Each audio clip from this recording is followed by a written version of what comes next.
What's up, guys? Barry Gaming here, back with some more Idle Heroes, and today we're going to be talking about Doom Terminator Vulcan and if he's actually a good first or very early Transcendence hero to build on your account. TLDR or TLDW, I guess. Probably not, but we're going to go into the reasons why. At least I don't think he's a great one to go for first. A lot of it has to do with his tenants. A lot of it has to do with he's a light hero. Going for light and dark heroes as your first ones are a struggle, as you guys have seen on our free-to-play series, and I want to go a little bit more deeper into the hero. So hopefully you guys enjoy this one. Let's jump right into it.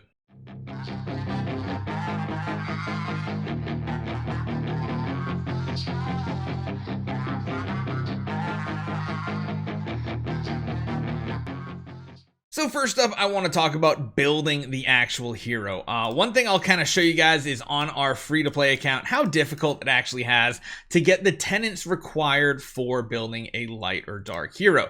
With our Star Swordsman Mockman, it took us quite a while to get all the heroes necessary. Granted, his were surprisingly easy. We only needed one other dark hero. Now, the other one that comes into play that's very, very, very difficult is our Lord of Fear Aspen.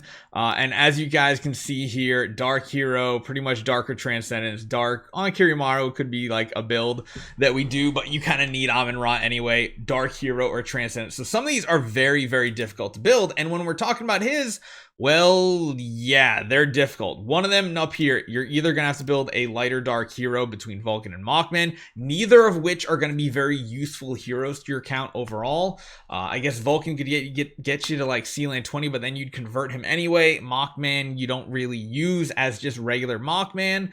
I don't particularly like Tenant Slot 1 at all. Tenant Slot 2 is decent. Andre is an amazing support for pushing past Sealand 20 in Sealand, but again, not much uses. And then the other one is a Transcendence hero, Eos, which is not one you go for very early on your account. We tried it on one of our accounts. It was not a great start.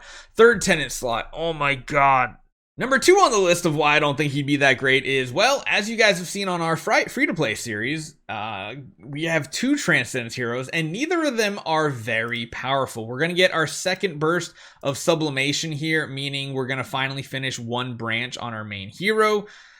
That's not all that amazing when it comes to this hero. A lot of his power, I feel like, is going to be locked behind higher sublimations, and I feel like that is a tendency that when you're talking about what is necessary to make this hero very good, a lot of these newer ones up the top here need quite a few sublimations to make the character feel whole, whereas some of the older ones like Sword Flash, Jara, even Lord of Fear Aspen, they feel complete even before that happens because they had to make a complete character before these new power modes came out. If I was a newer player, I would probably stick to the older generation of heroes because they require less investment, in my opinion, to be strong. But if you do force to do this, yeah, he can be good, but a lot of things you're not going to get much benefit out of. One of them being his really, really powerful analysis and weakness combination. The fact that he can, basically turn into a Drake for himself against every enemy. That takes a very long time to stack up when you don't have sublimation. Because when you have sublimation, you can get an additional layer of analysis every single round, which is going to cut off 3 to 4 rounds worth of waiting for that to happen for your huge big burst damage. The other thing is the active ability alone. Lastly, I want to talk about his core. His core isn't very utilitaristic. Is that even a word? It's not a very good utility one for the rest of your team because typically when you build a one Transcendence hero lineup, he's the main damage dealer and not many other heroes on your lineup are going to do anything. Plus, getting a Core of Origin is, it's probably impossible for free-to-play players still right now. I think you always have to spend to get them, but he does have some really cool synergies when you do have secondary and third heroes that are Transcendence that are also very good, giving them additional damage they do, giving them all damage reduction, giving them additional damage hits, burning, freezing potentials, all these things, and they're kind of hidden behind the core. As much as I love this hero, you're not going to get those, especially as a free-to-play.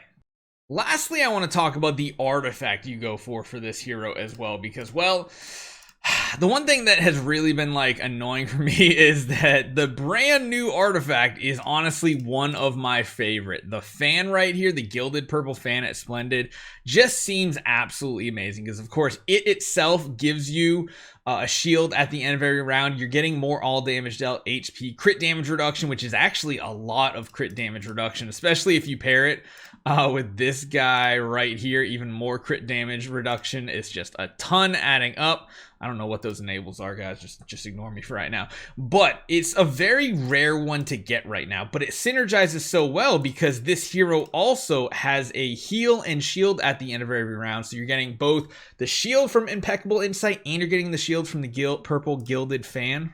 Right? That's the name. Gilded purple fan. I got it backwards there. Dyslexia. There we go. But yeah, this is like one of the best artifacts I found to use on a lot of game modes. It doesn't seem like it would be because it's not giving you an attack stat, but he seems to need more survivability than anything, and it really comes through strong. The one thing I will say is it's not a normal artifact you would go for on an average hero to build.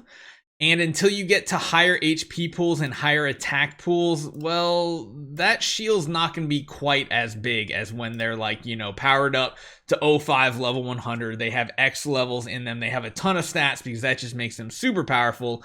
And it's not really an artifact you're going to use on different heroes as well. I mean, Freya's the only other one I've really used it on. You could probably get away with like Vesa as well. But again, Vesa seems to work better with an A and B.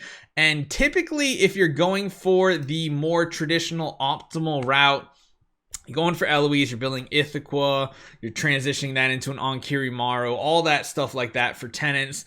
The artifact path for a Vulcan isn't optimal. Granted, you could probably make use of just about anything. If you build an A and B, cool, but honestly, early game accounts don't really want to go with A and B. You can build a Crown, but again, Crown isn't always the best for everybody. A lot of people are going for Splendid Melodic Strings first. That's not going to be an artifact that works very well on him because in order for his active ability to be really strong, you're going to want some time to pass. The basic attack gives you some, you know, some potential. You want to wait for the enemy and your allies to do things before you release an active, and he's more of a round 2 active hero. You can always do something like an Antler's Cane or something, but like, who wants to really upgrade that over other artifacts? One thing I wouldn't be surprised is pretty strong on him as well is an upgraded Lucky Candy Bar. Granted, we don't actually have that potential to test it right now, but it gives attack, gives HP, stun immunity, and in the early game, stun immunity is very good. Gives some all damage reduction, makes you immune to the first CC effect you face. Lots of things you want to run on him. And the other thing I've really found that I enjoy with him is running this setup right here with a Purify in a lot of game modes because, you know, Sealand, they have that curse that's going to hit you, the healing curse. And he has so much healing because he is constantly critting. Balance Strike ends up being good. So it's really weird trying to find the right artifact combo for him. And it just doesn't fit like with any of the current norms for what you build with a hero. So I'll leave it up to you. My personal opinion, without much investment in him, I don't know how great he would be, and especially in the early game. He might be amazing in certain game modes. We are going to test him later in the week in Aspen Dungeon. We're not going to do it on this one. We'll probably do it on what, like Thursday or Friday or something like that. But yeah, Sealand, he seems pretty strong. Tower of Oblivion and Tower of Dreams, he seemed pretty strong. Void Campaign, he seemed decent. Other heroes still outshining him, but we'll have to see further down the road. So hopefully you guys enjoy this one. Let me know what your opinions are in the comments down below, and I'll see you guys next time.